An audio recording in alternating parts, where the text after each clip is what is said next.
Si vous avez déjà pensé à quitter la maison après 65 ans, arrêtez-vous un instant, car ce que je vais vous raconter n'est pas seulement une histoire de changement, c'est un avertissement. Isabelle croyait qu'emménager avec son fils serait le début d'une nouvelle vie. Ce qu'elle ignorait, c'est que la véritable épreuve ne viendrait pas de la solitude ou de la vieillesse, mais de la femme qui l'attendait de l'autre côté de la porte, sa belle-fille. Clara semblait bienveillante. Elle souriait sur les photos de famille, mais sous cette politesse se cachaient des règles tacites, des regards froids et un message silencieux: il n'y a de place que pour une seule femme dans cette maison, et ce n'est pas toi. Voici l'histoire de la façon dont Isabelle a failli perdre sa paix, sa dignité et sa voix pour avoir cru qu'emménager avec son fils et sa belle-fille était un acte d'amour, et comment elle a trouvé le courage de reconquérir tout ce qu'elle avait perdu.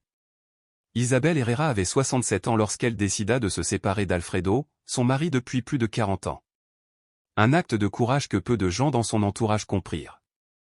Lors des réunions de famille, les rumeurs se multiplièrent: à cet âge et divorcée, la pauvre, elle allait se retrouver seule.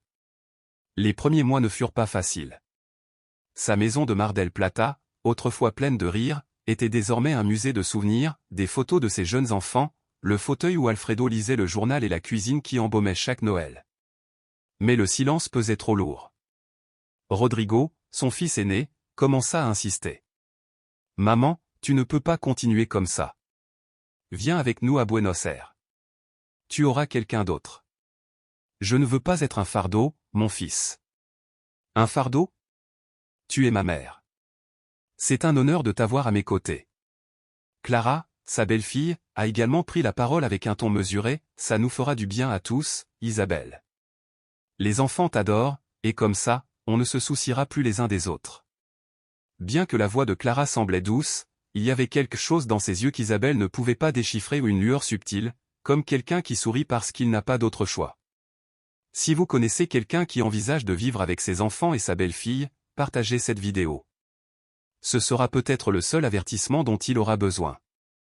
Un après-midi pluvieux, alors qu'elle était allongée sur le sol pendant des heures sans personne pour l'aider, Rodrigo l'a convaincue: nous allons vendre la maison et emménager ensemble.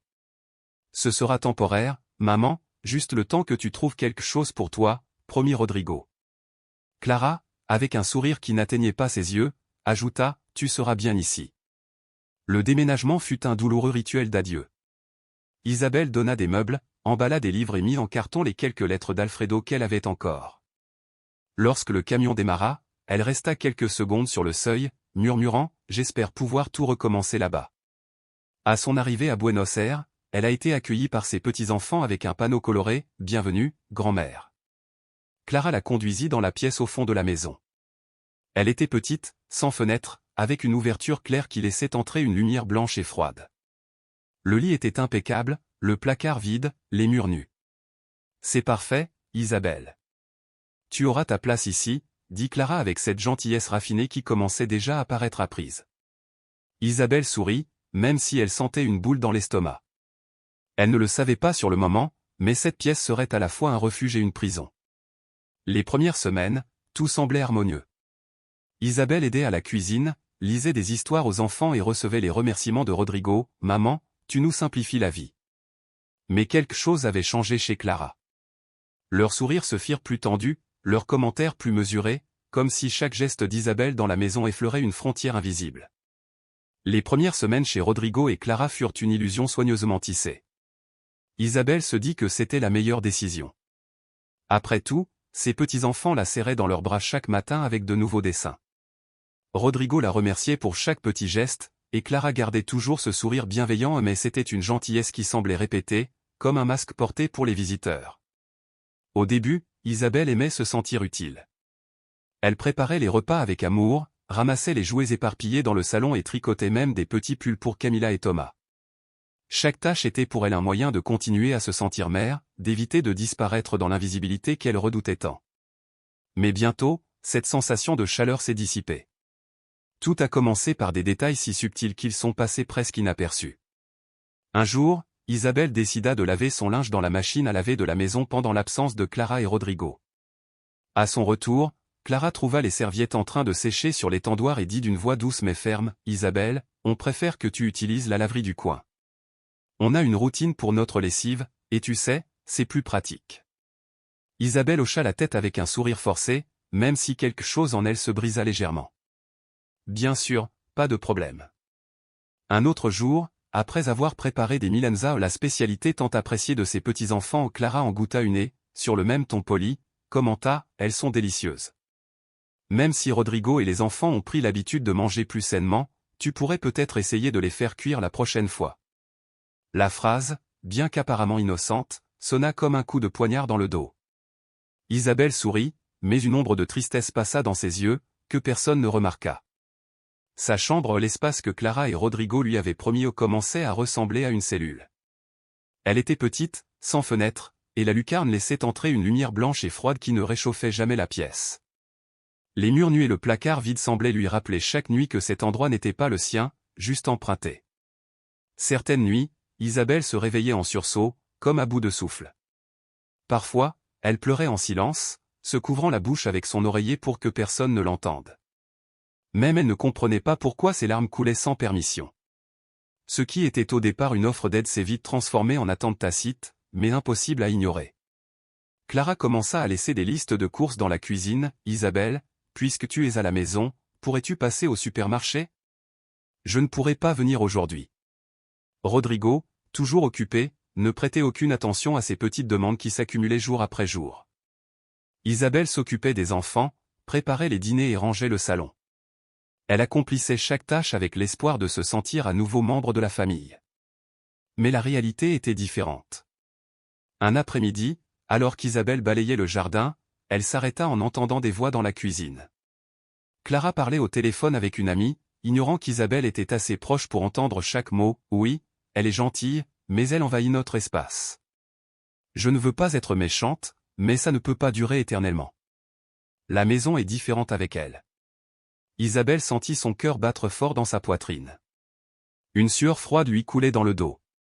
Elle s'appuya sur le manche à balai, les doigts tremblants. La conversation continua à voix basse, mais chaque mot qu'elle entendait était un coup de massue dans son âme. Ce soir-là, alors qu'elle préparait le thé dans sa chambre, ses mains cessèrent de trembler.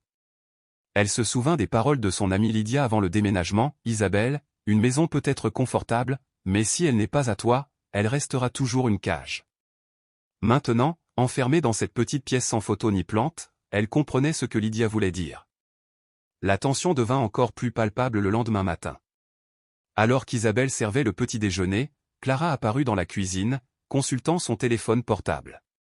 Elle leva à peine les yeux lorsqu'elle dit « Isabelle, j'ai besoin que tu restes avec les enfants toute la journée aujourd'hui. Je dois sortir et Rodrigo est au travail. » Isabelle voulut dire non, qu'elle était fatiguée, qu'elle avait besoin d'un moment pour elle, mais les mots restèrent coincés dans sa gorge. Elle sourit doucement et répondit « Bien sûr, Clara. » Tandis que les enfants couraient dans la maison, Isabelle les observait depuis sa chaise de salle à manger, se sentant plus comme une baby-sitter gratuite que comme la grand-mère dont elle avait rêvé. Chaque jour qui passait, sa présence lui semblait moins bienvenue et plus tolérée. À cet instant, sans que personne ne s'en aperçoive, Isabelle commença à comprendre que la plus grande perte n'était pas celle de sa maison à Mar del Plata, mais celle de sa propre voix. Le réveil sur sa table de nuit indiquait 6h15 lorsqu'Isabelle ouvrit les yeux, alors qu'en réalité elle avait passé la majeure partie de la nuit les paupières entr'ouvertes, incapable de dormir. Le silence régnait dans la pièce si profond qu'elle entendait le léger bourdonnement du réfrigérateur dans la cuisine, à l'autre bout de la maison. Elle s'assit lentement, sentant le craquement de ses genoux et la raideur de son dos qui s'intensifiait avec le froid matinal. La pièce était petite et sombre, et les murs blancs, dépourvus d'un seul tableau, dégageaient une impression de vide presque clinique. La lucarne au plafond filtrait une lumière pâle qui semblait incapable de réchauffer l'air. Isabelle passa la main sur le couvre-lit, le dépliant d'un geste machinal.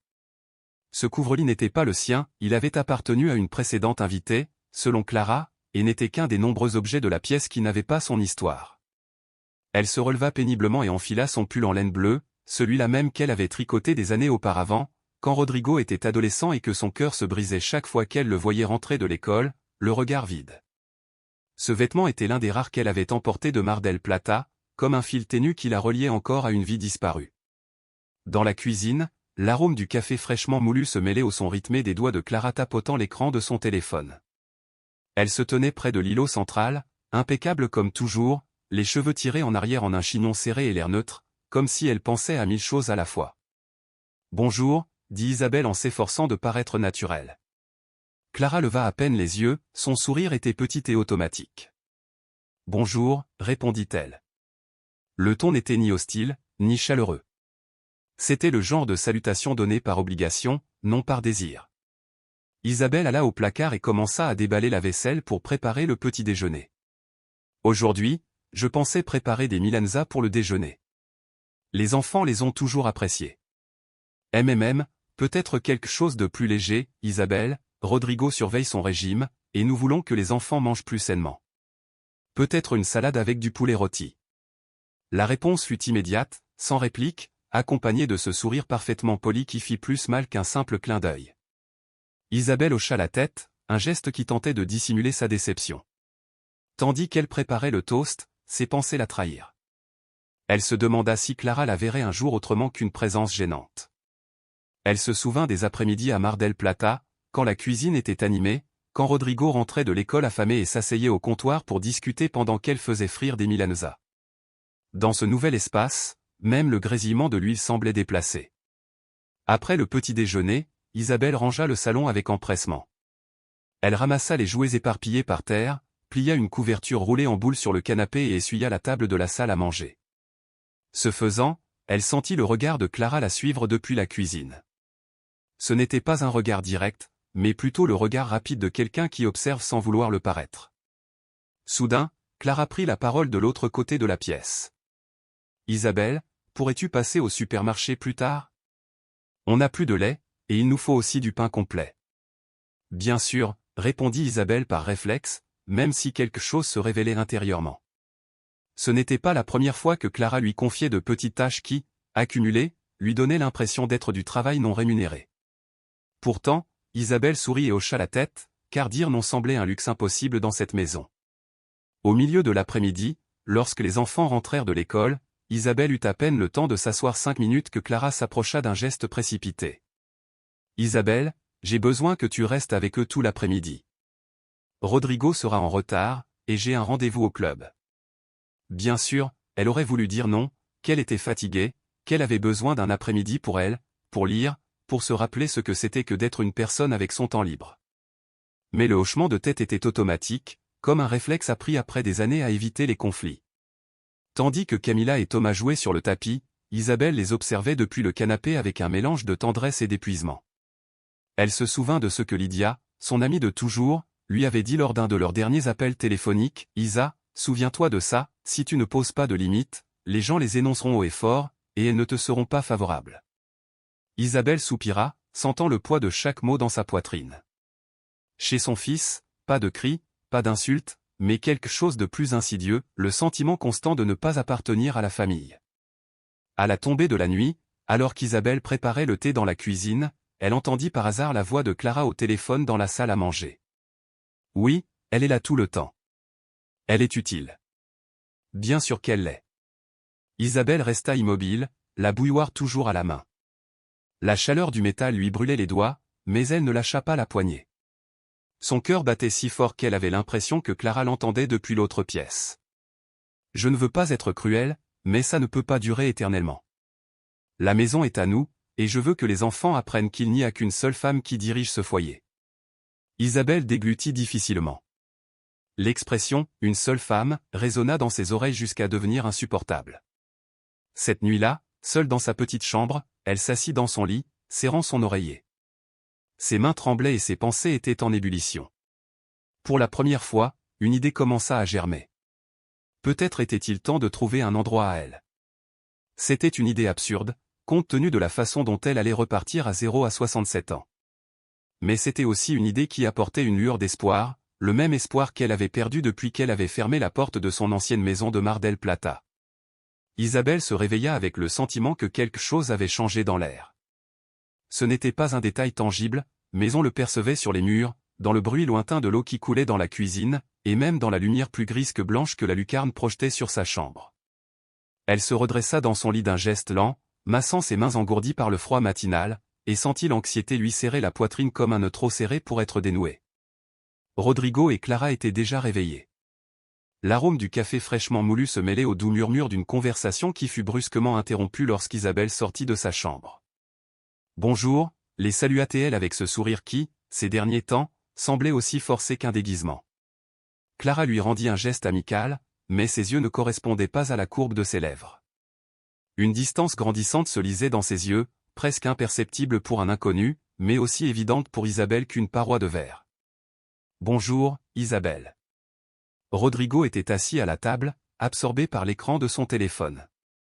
Il leva les yeux une seconde, hocha la tête, puis disparut à nouveau dans l'écran. Cette indifférence, bien que subtile, blessa Isabelle plus que n'importe quelle parole dure. Ce matin-là, alors qu'elle rangeait le salon, elle remarqua que Clara avait réorganisé plusieurs objets décoratifs. Les cadres qui se trouvaient auparavant sur la cheminée étaient maintenant sur une étagère plus haute, hors de sa portée. Le vase qu'Isabelle avait soigneusement nettoyé la veille avait complètement disparu. Lorsqu'elle lui en demanda la raison, Clara répondit sans lever les yeux de son portable. « Oh, je l'ai rangé. C'est juste qu'avec les enfants qui courent partout, il y a toujours le risque qu'ils le renversent. » L'explication semblait raisonnable, mais Isabelle ne pouvait ignorer le sentiment que chaque jour, sa présence s'effaçait un peu plus de cette maison. L'après-midi, alors qu'elle aidait Camilla à faire ses devoirs, Isabelle entendit Clara parler au téléphone dans la cour. Sa voix était basse, mais ses mots résonnèrent jusqu'au salon. « Oui, elle est toujours là, et bien sûr qu'elle aide. Mais parfois, j'ai l'impression de mieux respirer quand elle s'enferme dans sa chambre. » Isabelle frissonna. La phrase « je respire plus facilement » résonnait dans son esprit. Était-elle devenue un obstacle à la tranquillité d'esprit de Clara? Rodrigo arriva tard ce soir-là, le visage épuisé et la chemise froissée. Isabelle l'attendait dans la cuisine avec une tasse de thé. « Mon fils, as-tu un moment pour parler ?» Rodrigo la regarda avec surprise. « Bien sûr, maman. »« Quoi de neuf ?» Isabelle jouait avec la tasse dans ses mains, essayant de trouver le courage de parler. « Ces derniers temps, j'ai l'impression que Clara et moi n'arrivons pas à nous entendre. Ce serait peut-être bien que je lui parle pour voir comment je peux contribuer sans être agaçante. » Rodrigo soupira et passa une main dans ses cheveux. « Maman, je sais que ça peut être difficile, mais n'oublie pas que Clara a sa propre façon de faire. Ne le prends pas personnellement. » Isabelle força un sourire. « J'essaierai. » Mais intérieurement, elle avait l'impression qu'une partie d'elle-même se brisait silencieusement. Le lendemain, alors qu'Isabelle balayait le jardin, Clara s'approcha, un sac de vêtements à la main. « Isabelle, j'ai ramené ces affaires du pressing. Pourrais-tu les plier? On en a pour 1000 aujourd'hui et je n'aurai pas le temps. » « Bien sûr, » répondit Isabelle sans hésiter, même si elle sentait de plus en plus les tâches ménagères s'accumuler sans qu'on s'en préoccupe. Ménage, garde d'enfants, courses, et maintenant lessive, ce qui avait commencé comme une contribution bénévole était devenu un travail à temps plein, sans reconnaissance ni repos. Isabelle se souvint que Lydia lui disait que les femmes âgées étaient invisibles dans leur propre famille. À cet instant, elle comprit parfaitement ce qu'elle voulait dire. Cette nuit-là, alors qu'elle pliait des chemises dans sa chambre, Isabelle sentit une oppression dans sa poitrine. Ses mains tremblaient légèrement et des larmes commencèrent à couler sans prévenir. Elle se redressa dans son lit, se couvrant le visage des mains. Quand ai-je cessé d'être moi-même? Quand suis-je passé du statut de mère à celui d'employé? La question se répétait dans son esprit tandis que des larmes coulaient sur les vêtements soigneusement pliés. Pour la première fois depuis des mois, une idée lui traversa l'esprit comme un rayon de soleil dans la tempête. Il était peut-être temps de partir, mais quelque chose en elle lui murmurait que partir ne serait pas si facile. Clara semblait chaque jour plus déterminée à défendre son territoire. Rodrigo, bien qu'aimant, ne voulait pas contrarier sa femme et ses petits-enfants.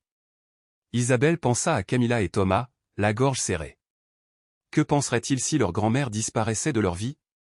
Cette nuit-là, alors qu'elle essayait de dormir, Isabelle se souvint des paroles d'Alfredo le jour de la signature du divorce, « Tu as toujours été forte, Isa.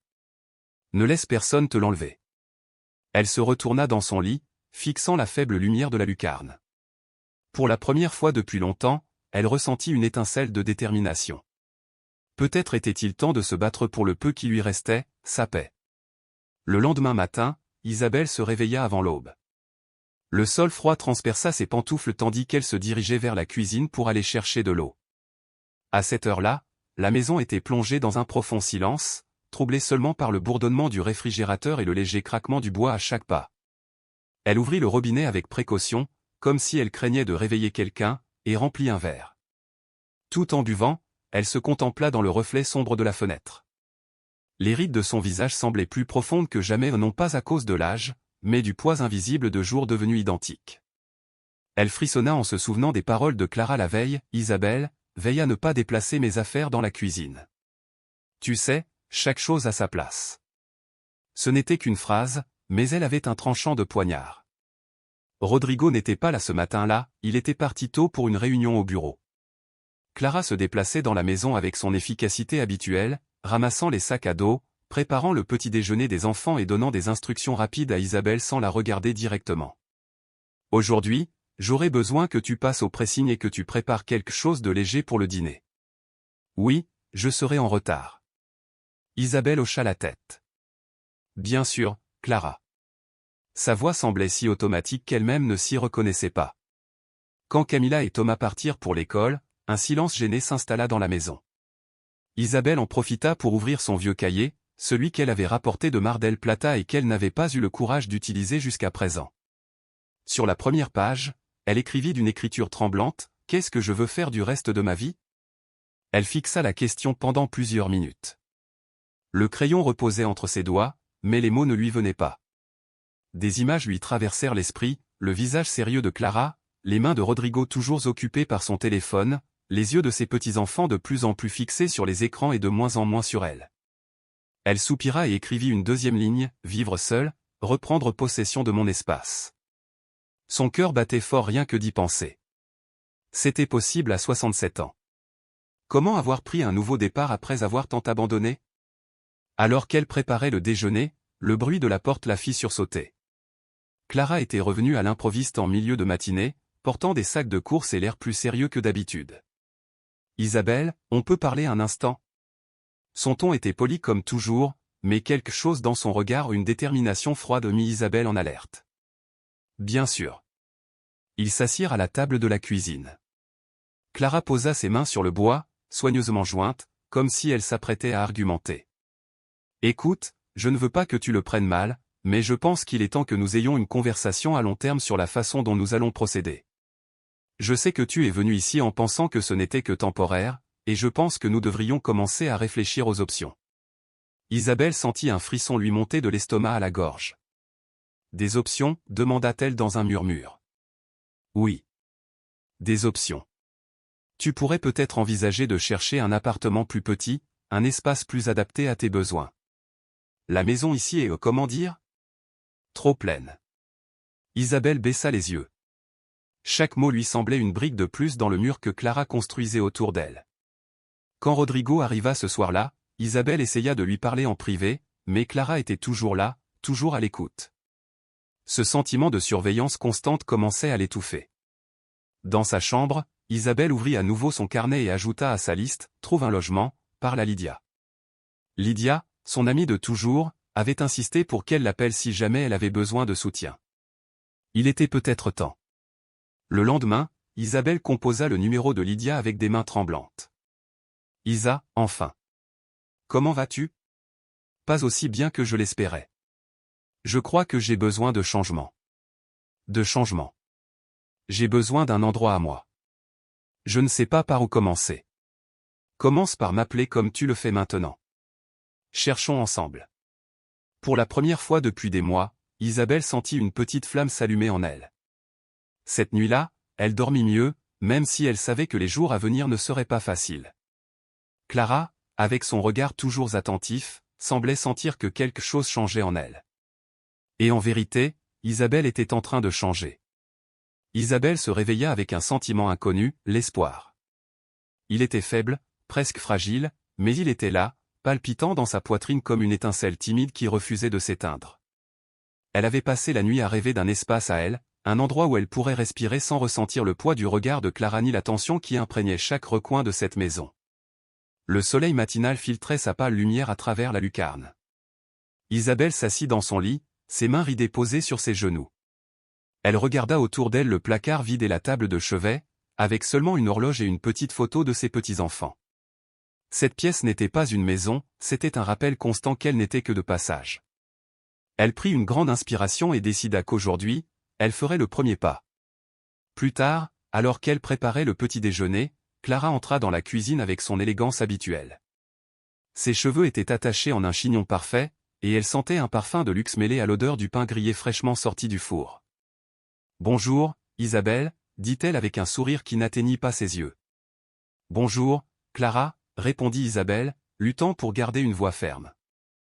En versant le café, elle remarqua que Clara l'observait, ses yeux suivant chacun de ses mouvements avec une attention qui ressemblait à une inspection.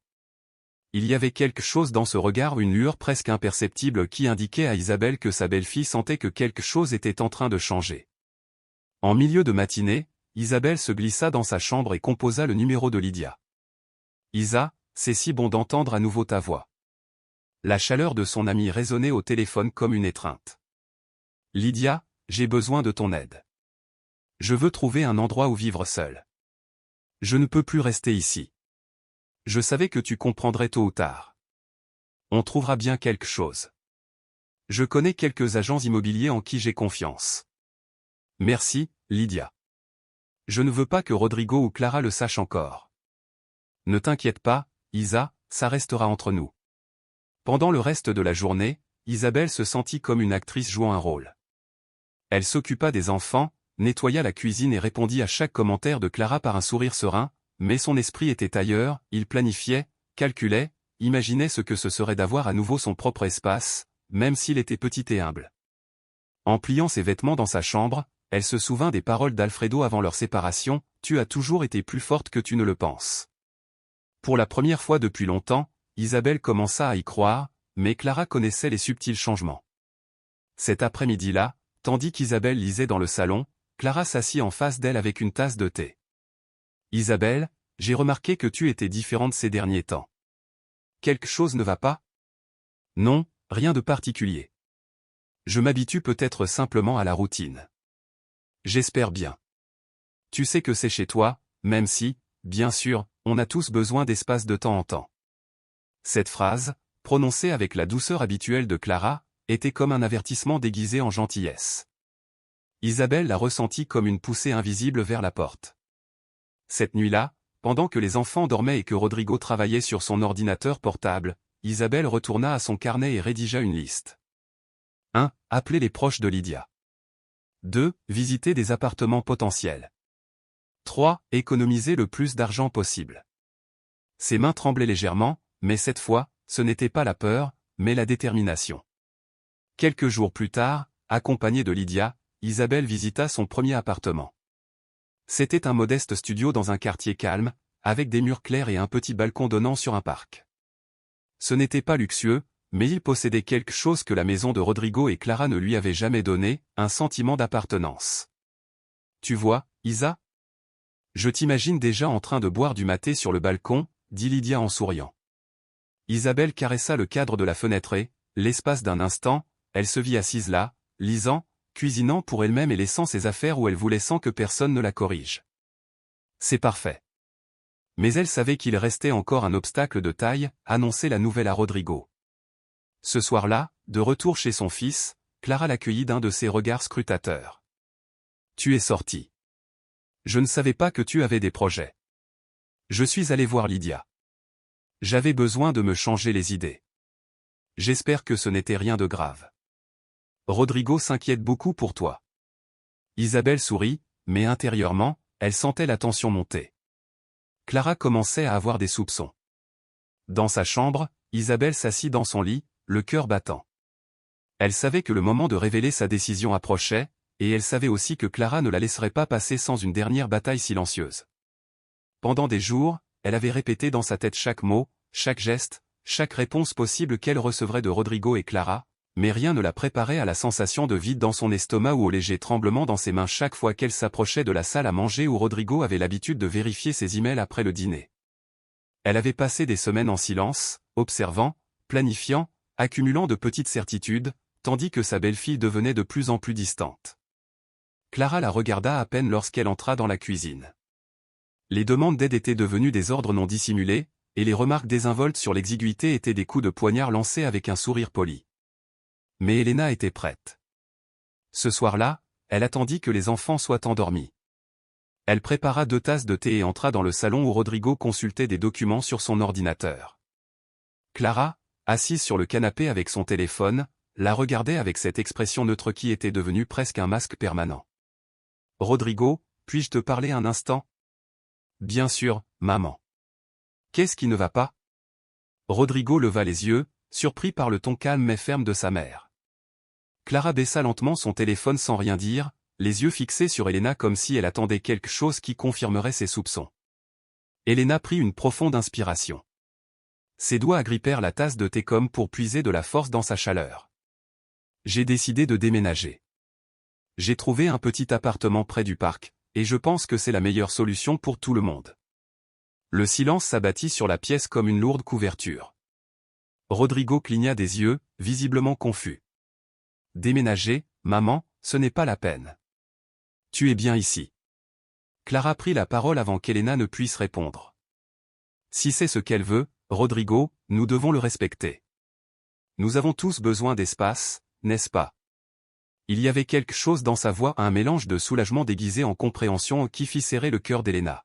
« Ce n'est pas que je ne sois pas bien ici, mon fils, poursuivit Elena, mais j'ai besoin de retrouver mon indépendance.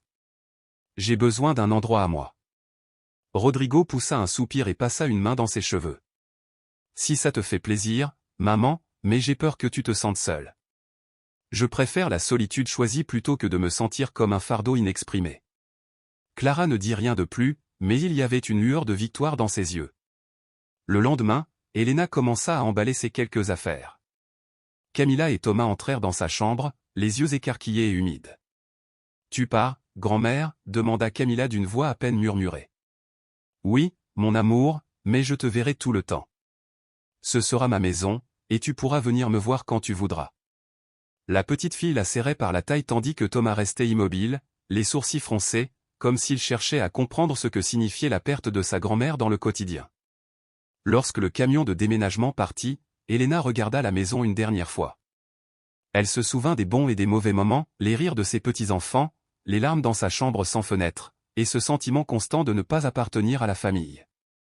Clara se tenait sur le seuil, les bras croisés.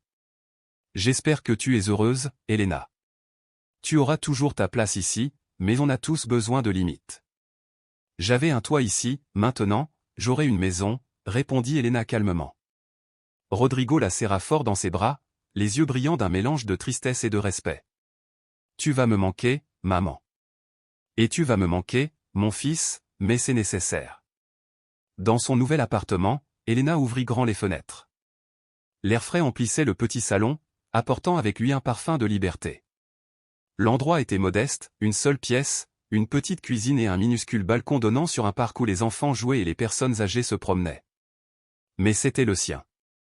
Chaque recoin, chaque mur vide était une toile sur laquelle elle pouvait repeindre sa vie. Elle s'assit sur le canapé avec une tasse de thé et sourit. Pour la première fois depuis longtemps, elle ressentait la paix. Elena se réveilla dans son nouvel appartement avec une sensation étrange et merveilleuse, le silence. Non pas le silence gênant de la pièce sans fenêtre de la maison de Rodrigo, mais un silence choisi qui sentait la liberté et le café fraîchement moulu. Elle se leva lentement, sentant la lumière du soleil pénétrer par la petite fenêtre du balcon et dorer les murs blancs. C'était le premier matin depuis des années où elle ne se sentait pas pressée. Personne ne s'attendait à ce qu'elle prépare le petit déjeuner, range les jouets, nettoie les salles de bain ou garde les enfants. L'horloge ne dictait plus sa journée, c'était son cœur qui le faisait. En déposant des fleurs dans un vase sur la table, elle repensa à tous les moments où elle avait douté d'elle-même, aux mois où elle avait eu l'impression que sa vie se réduisait à être une aide précieuse. Désormais, à chaque petit geste, elle ouvrait les fenêtres. En préparant son compagnon et en rangeant ses livres, elle retrouva des parts d'elle-même qu'elle croyait perdues. Lydia fut la première à lui rendre visite. Elle entra dans l'atelier avec un large sourire et une chaleureuse accolade. « Isa, cet endroit, c'est toi. C'est si léger. » Léger, oui, comme si je pouvais enfin respirer. Elles étaient assises sur le balcon et regardaient les enfants jouer dans le parc voisin. Elena parlait de ses projets. Elle voulait reprendre son tissage et peut-être donner des cours de couture au centre communautaire. Lydia l'écoutait avec fierté. « Je savais que tu t'épanouirais dès que tu retrouverais ton espace. » Quelques jours plus tard, Rodrigo l'appela. Sa voix était différente, plus douce, presque pleine de respect. « Maman, comment vas-tu ? » « Bien, fiston, mieux que ce à quoi je m'attendais. » Les garçons te demandent tous les jours. On peut venir dimanche. Bien sûr, mais cette fois, je vais les accueillir comme des invités. Il y eut un bref silence au bout du fil. Rodrigo comprit le poids de ces mots. Dimanche, la porte du petit appartement s'ouvrit pour accueillir Rodrigo, Clara et les enfants. Camila courut dans les bras de sa grand-mère, les larmes aux yeux. « Tu m'as tellement manqué, grand-mère. »« Moi aussi, mon amour. » Thomas resta près de la porte, mais Elena s'agenouilla et le serra tout aussi chaleureusement dans ses bras. Clara, quant à elle, semblait mal à l'aise dans cet espace si différent du sien. Elle se déplaçait avec précaution, comme si elle avait peur de casser quelque chose. « L'endroit est chaleureux », a-t-elle commenté avec un sourire poli. « C'est à moi, et c'est parfait », répondit Elena avec une sérénité qui désarmait tout commentaire possible. Tandis qu'ils partageaient un goûter, Elena ressentit quelque chose qu'elle n'avait pas éprouvé depuis des mois, le sentiment d'être respectée. Elle n'était plus une figure secondaire dans la routine familiale. Elle était l'hôtesse, la femme forte qui avait pris une décision courageuse. Au fil des semaines, Elena s'est impliquée dans le centre communautaire. Elle a donné son premier cours de couture à des femmes âgées qui, comme elle, cherchaient un but au-delà du cadre familial. Un après-midi, après le cours, une femme s'est approchée d'elle, les larmes aux yeux. « Elena, merci de m'avoir montré qu'il n'est pas trop tard pour recommencer. » Elena lui prit la main. « Il n'est jamais trop tard. » Jamais. Rodrigo lui rendait visite tous les dimanches avec les enfants. Les visites étaient plus calmes, plus authentiques. Il n'y avait plus de tension, chacun étant à sa place. Même Clara, pourtant réservée, semblait reconnaître en silence que la décision d'Elena avait apporté un équilibre inattendu. Un après-midi, alors que Rodrigo aidait Thomas à faire ses devoirs à table, Clara s'approcha d'Elena sur le balcon. « Je voulais te remercier. Je n'ai pas compris à quel point tu en avais besoin. » Elena la regarda calmement, sans rancœur, et hocha la tête. « Et j'avais besoin de comprendre que dire non est aussi un acte d'amour. » Ce soir-là, lorsque la famille fut partie et que la porte se referma derrière eux, Elena resta dans son petit appartement, écoutant le silence. Un silence choisi, un silence qui ne faisait plus mal. Elle s'assit sur le canapé, sortit son carnet et écrivit « Aujourd'hui, j'ai compris que, quel que soit l'âge, on peut toujours revenir à soi-même. » Elle sourit. Elle avait trouvé son chez-soi. La vraie liberté ne consiste pas à être seule, c'est à vivre dans un espace où votre voix n'est pas réduite au silence et où votre âme ne rétrécit pas.